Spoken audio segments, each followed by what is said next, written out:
I'm Kyle Malnati, your host of the Calibrate Real Estate Podcast. At Calibrate, we exist to help people create generational wealth through real estate. My personal mission is to encourage, empower, and educate you by sharing best practices from business leaders that are proven winners. Broadcasting from the Mile High City, thank you for tuning in to another episode of the Calibrate Real Estate Podcast. Our guest expert today is Jennifer Brazer. Jennifer is an author and so excited to talk about her book, From Cubicle to Cloud. I'm holding it in my hands. There's a couple of copies over my shoulder that we're going to do a giveaway for. This is going to be a great conversation about accounting, but also about small business. The Calibrate Nation knows that we're always for the real estate entrepreneur, whether you're a real estate investor or whether you're a real estate practitioner in the real estate brokerage business. Jennifer, welcome to our show. Thank you so much for having me. I'm really excited. Well, congratulations on your book, From Cubicle to Cloud. It's interesting. We were talking about just at the intro, being an entrepreneur in the real estate space. That's one of the things that you entered into this business from that perspective. You were working for an investor that had properties all over the United States, and it was very difficult, frankly, to corral everything because they were dotted all over the map. And so this thing that we're doing now, post-COVID, of everybody's in the cloud and everybody's doing virtual and everybody's doing Zoom. I like to say I've been Zooming since 2015, long before anybody knew what Zoom was, or the majority of people knew. And you've been doing cloud-based accounting services and consultation for your clients for, 14 years now. Back in 2007 is when you started your business. So right. What got you into this business? Why were you working for someone in the real estate investment space? And what have you learned about real estate entrepreneurs as it relates to accounting as we kind of knock on the door here of April 15th, tax day? Yeah, absolutely. So much to tell.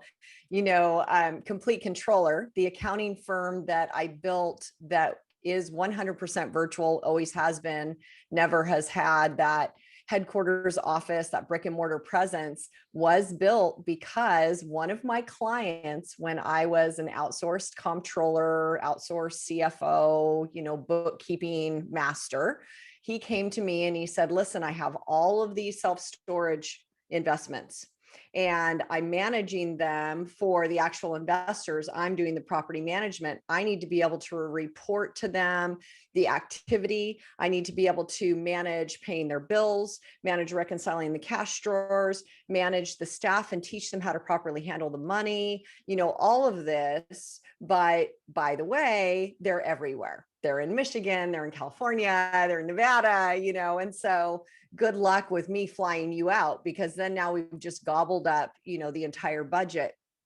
And back then, he was trying to, when he went out to the site visits, grab all that paperwork, bring it to a CPA and have them turn it into something that his, storage facility investors could use to understand how their investment was performing. And, for a CPA, bookkeeping is kind of the low man on the totem pole, right? It's the thing that maybe isn't the highest revenue. It doesn't have that urgency of a filing deadline behind it, and so that box would just sit there. And then when he finally got the work back, it would be way after the fact. So it was kind of old data, and we know how useful that is. And then it also would have a price tag on it that was totally undetermined, because he never knew, dropping it off, how many hours it would take them to work their way through it. So he came to me and he just kind of off the cuff said, man, I would love it if you could figure out how to do the bookkeeping and the financial performance reporting for all of these facilities. And I said, if I can figure out how to do it, and I can do it for a price point that works with your contract, will you bring me all your clients? And he said, yes. He gave me the nod. And so that really was the spark that started Complete Controller. And it was all about then, of course, figuring out what technology we needed to be able to make it happen. We started becoming one of the first companies to host QuickBooks. And then it was all about process and procedure. And definitely both your brokers and investors are going to relate to this, because you have to have processes and procedures in place. Otherwise, if nothing's standardized, it's really easy after only having a few properties or a few portfolio pieces that everything just gets out of control, right? So that standardization was something that we put in place for the clients so that we could put that performance reporting out there. And that was the biggest part. And I think as the world goes virtual, we have to remember that, because if we lose sight of that and we just start throwing stuff against the wall again, we're really going to find ourselves in a big mess. Jennifer, there's so many things that in your answer that ring true to me that just make me kind of smile. The first is that it's like herding cats or nailing jello to a tree. You got properties everywhere, and real estate investors by nature are collectors. They're deal junkies. So, I got one thing that works here and I'm going to take that same model and go put it over there. And the connectivity is the person, the syndicator, the person that put this all together, or the investor. But if you look at it from maybe the outside looking in, a lot of people might say, why do you own property all over the place? And it doesn't really make sense to someone else, but it is a problem that happens very frequently in real estate investing. So it's great that you created that solution. And at the same time, as an entrepreneur, you're looking at solving a problem again. That's what a great author does. That's what a great entrepreneur does. And you've got this client that says, sort of by necessity, here's what we're looking to do. Here's what we need to do. And you built a whole business out of it. But you're also the entrepreneur yourself who, has learned a lot about those systems and processes. And I would imagine there's probably a lot of juxtaposition between you being there to organize things for your clients, but yet having to organize things for yourself at the same time. And I can imagine that there's probably a lot of story in that. And one of the reasons why our podcast producer, Ann Russell, and I really resonated with this bootstrap boogie chapter that you had, just frankly, because that's what we're all living. It feels like we're going fire to fire, from place to place. We're scattered all over, and we're running late to a variety of different meetings, or we're facing that cash flow crunch. And you talked about losing 3 really big clients in the first year. So as you're an entrepreneur, what are some of the things that you've learned in that chapter, Bootstrap Boogie, about losing clients, building your business, keeping things so that you can have food on the dinner table? Oh my goodness. That chapter was really, it was a work of the heart. And it was one of those things that I wanted to put in there because I'd like to caution entrepreneurs that see others who have gone before them. They see all these trappings of success, right? They're driving the nice car. They got, the McMansion. Everything seems to be so put together, and they want to be that. And they see the path, and they're willing to take the risk, because we all know we're kind of risk junkies, us entrepreneurs, and they're going forward. And then you get hit with, maybe you lose a couple of clients. Maybe you're upside down on something, right? Maybe the cash doesn't flow from where you think it's going to. And then you catch yourself in the middle of a deal, unable to close. There are so many things that will happen. And I didn't want someone to read my book and think, oh, this is a successful person that just, they had an idea and they implemented it, and now it's just this wonderful thing and they have all this advice to share. No, there was that chapter where I had to walk through all of those challenges. I always like to say roommates and ramen noodles are part of my story, and there's no shame in that. There was a period of time when my husband and I shared a car. It was a nice car because I needed to be able to go to appointments, and I needed the potential client to say, hey, you know what? If she's successful in her own right, she's going to be successful with my money, my books, my, financial management. And so it needed to be nice, but then we could only have one. And we did that for a while. One of the greatest things we did was move to Austin, Texas, which we all know is quite the boom town. So that's a whole nother subject. But we were able to get into some property investment ourselves here, and that's been fabulous. It is a journey. Don't give up. Don't give up when it gets frustrating, when people tell you you're doing it wrong, when you feel like all you're ever able to do is make ends meet, all you're able to do is cover your bills. Don't stop there, because that's just a plateau. That happens to all of us. And then you take it to the next level. And next thing you know, you're taking home a little paycheck, and it's legit. It's not just taking the cream off the top. It's a legit paycheck, right? And then you plateau, and then you take it to that next level. And next thing you know, you're putting aside some money for retirement. So just really, don't give up. no matter what you do. If you have the vision, you feel that burn, that passion in your heart, go for it. It's so worth it. That motivation is really important for a lot of people listening right now, because we've gotten out of what could be one of the more trying years for business owners. And in the real estate space, fortunately, a lot of people are seeing this boom in real estate post-pandemic. That's wonderful. That'll change at some point. We don't know when. But for the business owner that's in real estate, there's still all these other things that are going on, myself included, of how long is this, maybe this boom after the fact? Is it temporary? Is it sustainable? Can I hire new people? Because I feel like a lot of people in the real estate industry are overworked right now, because if you're successful, all of a sudden you had this kind of like pulling out of the tide, and then, this kind of tsunami coming back. So there's this motivation that I think is important for people to hear. One of the quotes in Bootstrap Boogie, that chapter that we really resonated with, was that desperation breeds ingenuity. For it is in your darkest moments that you will learn some of the foundational principles for your company's scalability and survivability. And you remind us also that the jumping off point for every startup is the moment where you have to decide whether to stick it out or call it quits. So I definitely believe in that inspiration of saying, hey, you can do it. But there is that point where you have to say, like, is this worth it anymore? And Right. I would imagine some of your clients have gotten there. Maybe you felt that way yourself. What is it that continues to make you want to move forward? And as you're now more successful, having operated a startup now for 14 years, not a startup anymore, what do you see maybe some of your clients that come to you that maybe need some coaching or guidance to keep moving forward? Well, I definitely think one of the things that you need to look at is how you invest back into the business. And I'm a bootstrapper. So what that means is that I threw my own money in, I managed that money, and then I grew my business based on the profits that it was generating. That's not for everybody. Some people need to go get an investor, they need to do it that way. But what I encourage you to do is really look at every single spend, every single dollar, and ask yourself, how is this going to make me money?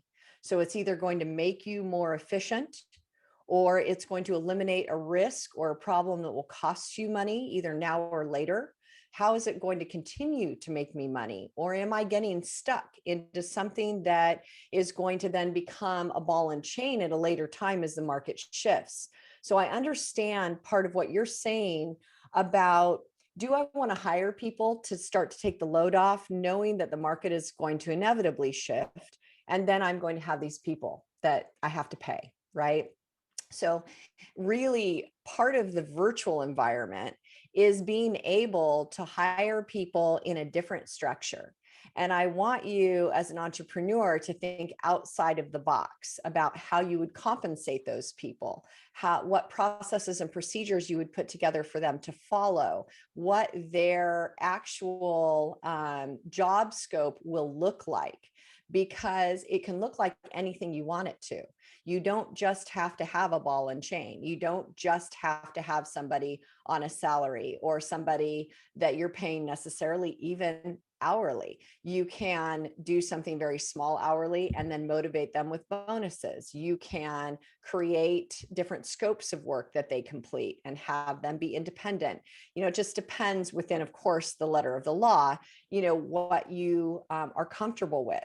What I find a lot of people will do is they'll get stuck in these traditional model constraints. They'll think it has to look like this, and it doesn't. So what I try to encourage entrepreneurs to do is, if it could look the way you want it to look, so that your risk is managed and your work is being done and at a quality that is satisfactory to you, what would that look like?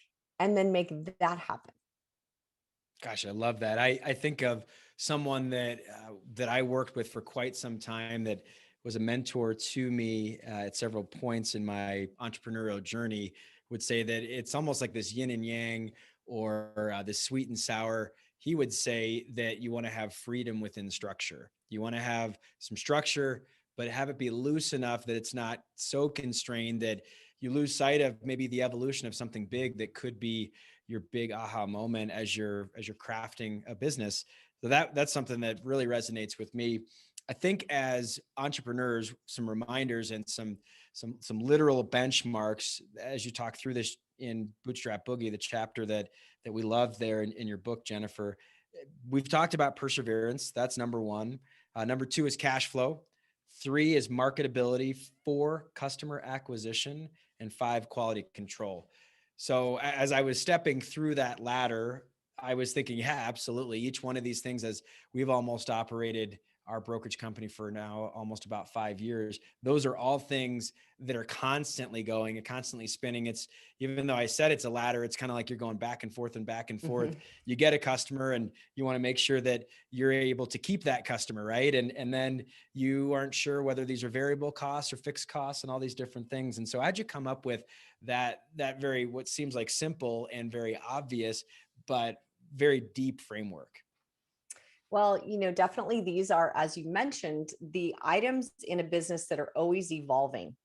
So you always have to be looking at them. And for me, it was really taking a good, strong look at the business. Once it had been put into play, we now had this proof of concept. It worked, right? We're doing the management for these self-storage facilities. I was bringing in other businesses. I have mortgage companies that I serve. I also have, law firms and all different small businesses, retail, everything. And so we're bringing them in from my old portfolio, mind you, bringing them over to the new model, to the new business. And then I'm sitting back and I'm going, where am I requiring something more? And that was, those areas that you just mentioned were exactly where, because there was always a problem in each of those areas. And the problem was that either I hadn't figured out how to do it or I couldn't do it myself.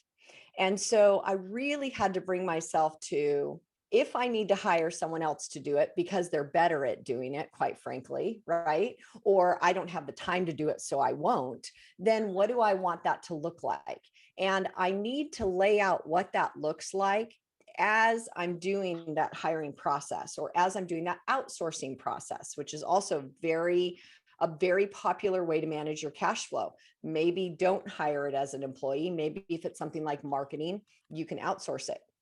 So then it was looking at exactly how do I want to see this play out. And I love what you said, your mentor said, about creating that framework and then having that freedom within.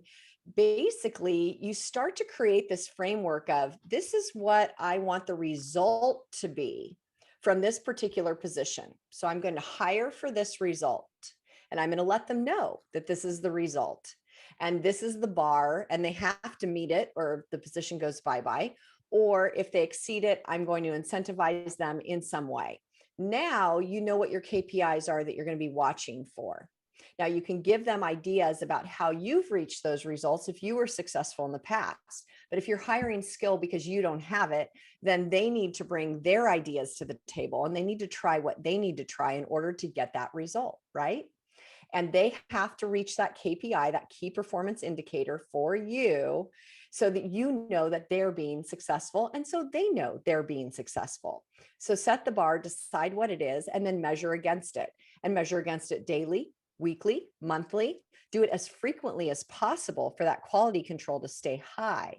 The more often you measure, the quicker you're going to catch when things are starting to go sideways and be able to make adjustments. The quicker you're going to be able to tell them things are not meeting your expectations so that they can make adjustments. They want to be successful at their job, just like you do. So they're going to show up, they're going to change, they'll evolve. And I will tell you, our best ideas have come from members of our team that have just said, I saw this thing, and this is how it works. And what do you think? And the next thing you know, we're researching it and we're going, wow, we didn't even know this existed. We have to have this. It's fabulous. And then we integrate it into our program. Now, a lot of times it's like, oh yeah, that's a great idea. And then we don't do it because it doesn't work for whatever reason. But we want our staff and our outsourced contractors to be bringing those ideas to us. Help us to improve always. Help us to innovate always, because if you're not, you're dying. So that's where your most valuable ideas will come from. Bring them in, give them a goal, and then go for it. Let them just fly. Jennifer, I think people could just rewind that last 3 minutes and just listen to it over and over again. You're on fire with the topic of really innovating, being swift and nimble. Entrepreneurs know that that's so important, and inoculating or vaccinating our team with that same concept is really important, because we want to make sure that the non-business owners really think like an entrepreneur. And I've got to think of the name of our company. The name of our podcast is Calibrate Real Estate. And the word calibrate quite literally means to iterate. I love it because it's a verb. A lot of people name their company after nouns or sort of ethereal, aspirational things. And I'm a worker, I'm a doer. So action and verbs, I think, are really important. And that's why we named our company Calibrate. So it means to take experimental results and adjust using external factors and accounting for kind of what happens and comparing data. So two-part question. It's a question I ask all of our guests. So the first part is going to be, how do you, Jennifer, calibrate on a daily basis? Wow. I mean, I have now, because I've set up KPIs for each of my different departments and different roles, I have those coming in on a very regular basis. So I have certain ones that I get on Monday, some I get on Sunday, some I get on Fridays. And so as I'm seeing these come in, then I get that feel for how the company is performing. And this is especially important in this virtual world. And when I say virtual, I mean, it applies to you if you happen to have branches that are in other areas or properties that are in other areas, anywhere where you can't just walk in the room and feel the energy, right? So if you can walk in that brick and mortar room and you just know, like, the sales guys are going at it, and who's standing over by the coffee machine, and who's not showing up, and you get that feel. Well, now your KPIs have to do this. So, and if you ever hope to get big, by the way, you have to run it on KPIs anyway, because there's just no way, even if you have a brick and mortar presence, that you're always going to be able to feel what every kind of department is doing. So then I get these and I'm looking at them and I can see, oh, this is starting to stack and we need to look over here to fix it. So I love what you say about calibrate, because it is that always innovating, always touching it, tweaking it, asking what we could be doing better. And I think that if you're not, you'll just wind up kind of fizzing out and dying. And it may take years, right? You may be a legacy firm and you may say, you know what, I could just kind of kick back and just let things fizzle out, and it'll take 5 years and I'll make good money doing it, and then I'm going to retire. And if that's your exit, great. But if you're building and you're wanting to continue to grow something, then you need to be continuing to innovate. And so it's looking at those KPIs often enough on the same day, every time, the same range of data, so that you're not getting fluctuation, and often enough to where it becomes like looking in the mirror, where you can see if there's a hair off. You can see, if the eyebrows are getting too bushy, right? Because because you look at it every day, right? And so that's what KPIs are all about, is, does it look like it's supposed to? And that's how you feel your energy. And then when you see something that seems to be it's off, something's weird, and you got to trust that gut. Business owners, I know we love data and we love the logic and everything, but the entrepreneur is really big on the gut, and the really successful ones, sometimes they will make a decision just because they just have this knowing. They just know something is going to happen here. Something is off. You have to listen to that and dig in and get the numbers to support it. Of course, don't go flying off the handle every time something doesn't feel right, because a lot of times what we think is a mountain is really a molehill, right? And it's all solvable, especially if you have a team that wants to solve it with you. But you do need to listen to that gut. You do need to be feeling for it. And a lot of times in looking at those KPIs, I don't immediately see what's wrong, but what I do feel is my pattern's off. Something's off. What do we need to look at here? And usually I'll pull in a couple of people that are in that area and say, okay, so what's going on here? Explain this to me. So, but that's because I have people. You can have KPIs without people too. So don't not do it just because you're running the business yourself. If anything, really good accounting, and here I am, the accountant telling you this, but really good accounting is your number one top KPI. You really need to understand what your costs are, what your income is, what to expect in terms of cash flow out 10 days, out 15 days, out 60 days, right? And it's hard to do. So you've got to keep really good books. And one of the reasons why we're so popular with CPAs in the real estate industry is because often investors who are doing like the fix or flip properties, or they're doing developments, they don't know how to maintain the books properly so that work in process is getting tracked and their property is on the balance sheet until it gets put into play. And so that is one of the things where we have some CPAs that are like, hey, you got to go to them and get your books done by them, because this do-it-yourself thing isn't working, because you're putting it to repair and maintenance and you're actually like fixing a fix and flip, and that's not where it goes. And I don't want to have to fix your books to do your taxes. So there, right there is something that you can outsource, right?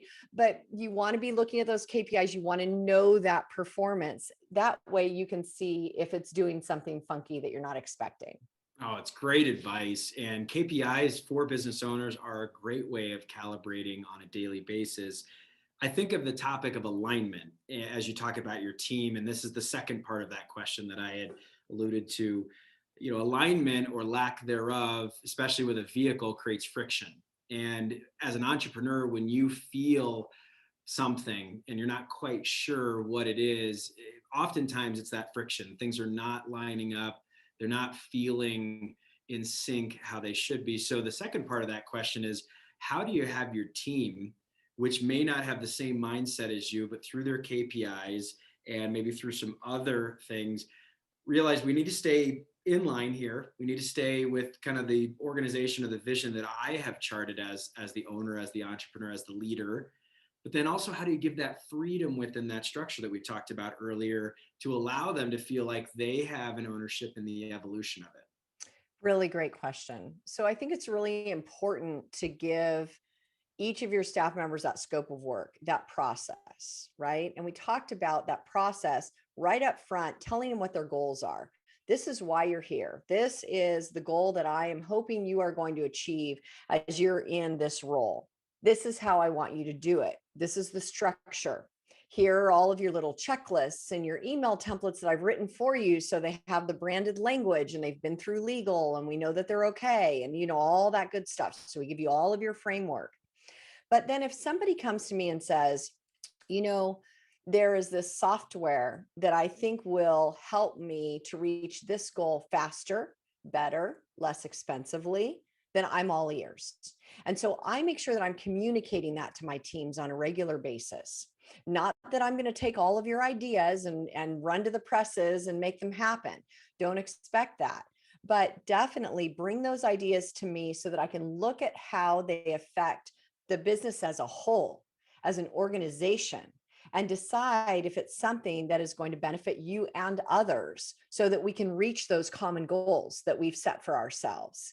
And I think in encouraging that feedback and creating a safe place for people to throw those ideas against the wall, we call it knowledge share, right? Then it makes it so that you have this culture of, hey, I found this. Do you guys want to check it out?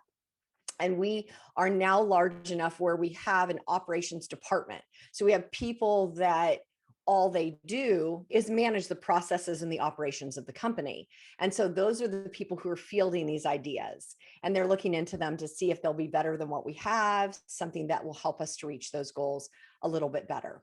So that's how we do it here. I think really encouraging the open communication is huge, because a lot of times business owners, they just want what they want. They put it out there, do this, do that, do this. And then it's our mannerism. People feel like they can't, say, but I saw this, or this intern told me about this at my old job and it's really cool, or whatever. And so we just shut them off. And I would say keep that communication open. That's also very effective with your clients, right? We like to it's standardized. This is what we're going to do. We're going to sign on the dotted line. This is what I need my cap rate to be. This is what I'm looking at, in terms of where I'm going to be buying. And then that's it. Like it's your model, right? And I love that you have your model, but we need to facilitate communication. We need to always be asking them to give us their thoughts and ideas, whether we care or not. because every once in a while, from the weirdest, most unexpected source, you will hear something that you're like, oh my goodness, why didn't I think of that? And it'll be like, from the maintenance guy, or from like the broker's secretary. You just never know. So treat everyone with that respect of listening to what they have to say. And I think the best leaders ask a lot of questions, and they create that space where, they ask you how you're doing today. They ask you what you think of what's going on. And then they stop and listen. And you may not have anything to say that they ever take home and do anything with, but they're listening, because that's where they're going to hear that nugget. Oh, it's great advice. And it's something that I need to be reminded of as an entrepreneur and as a leader, that it's not always about the way we have done it. It's not always about the way that this is what's worked for me in the past, because if you're going to evolve, if you're going to get better, if you're going to calibrate, you do have to seek feedback in the right way. And most of the time, and we've done this throughout this interview, it's me sitting here being quiet, listening to someone else who's been there, done that, or is observing something from afar that you might be completely missing because you're so close to the topic matter. So it's great advice. I've got to think, as we talk about From Cubicle to Cloud, the book, and we've been talking about one chapter in particular, just because it's so interesting, but the overall concept was not by design. Let's put it that way. Now, what I mean by that is, being cloud-based was definitely by necessity, as we talked about working for a real estate entrepreneur that had self-storage facilities all over the US, and that's evolved into a huge business for you. But this concept of From Cubicle to Cloud was not really, it was not something that people were forced into until the pandemic. So Greenleaf, your publisher, Greenleaf Book Group Press, is a publisher that we have featured a lot of authors over the past 2 months. And we're going to do an exciting giveaway that I'll talk about here in a minute. But back to the question, From Cubicle to Cloud, that was something that resonated with them, where they're like, oh, you've got to inoculate this book here. It's got to be just all over it of how people need to evolve into this space. So from necessity, what have you been teaching people who weren't prepared for it right in the middle of the pandemic, but then also post-pandemic? Right. Well, I originally wrote the book back in late 2019. So the pandemic hadn't happened yet. And so I was actually, submitting it to publishers as everything started to unfold. And Greenleaf was swift to pick up on that and say, wait a minute, we have something here. Like this is a cool subject matter. It's definitely futuristic. And then as we started to develop our talks on, what it looked like to edit and roll out and what we wanted to do, it wasn't even called From Cubicle to Cloud. It was called something entirely different. And it didn't resonate in the way that this does. That's why you want a publisher, right? Because come on, they know the market. They can do that for you. So we got in 2020, thank goodness for the pandemic, because everything kind of slowed, and it gave me that opportunity to go through those multiple rounds of editing. But it also gave me the opportunity to see the effect to the small businesses we serve. Small businesses are our primary customer base, right? So we have natural attrition, because small businesses naturally, 1 out of 3 is not going to survive, right? And then, half of them are going to leave in the first year, and then 1 out of 3 won't survive in the long term. So we're dealing with this normally anyway. And then this pandemic hits, and we see which businesses evolve and stay, and which are just barely hanging on and decide that they're going to give up, and which actually start to boom, which you wouldn't expect, right? But actually, if you look at the records, there was a record number of new businesses started during the pandemic, because I think that people saw that, hey, if I'm going to be at home, I can be an entrepreneur and I can do this thing that I've always wanted to do. So now, as we're getting the word out and we're teaching people about virtualization, my goal is to, first of all, say, break that traditional model, right? Get away from what other people think you should do, what your stakeholders and legacy companies are doing. Don't look at them anymore. Stop. look forward, look at what you want to be doing, create your own model, right? And then manage your staff using those KPIs, even if you're really small, because that's going to help you to be able to get big. It's also going to help you to not have to be there all the time.